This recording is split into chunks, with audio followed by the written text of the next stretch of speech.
Before na mag-proceed kami for a movie, pinagsasign kami ng movie contract.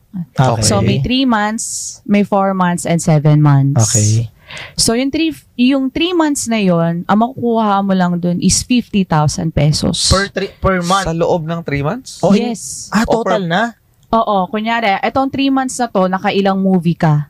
Mga 2 o 3. Okay. Kada shoot mo no, nung isa, 50,000 pesos ang makukuha mo. Pero hindi mo pa nakukuha yun ng buo kasi may 30% pa talaga sa management. Wait, kada shooting 50,000? Yes. Fix na yon.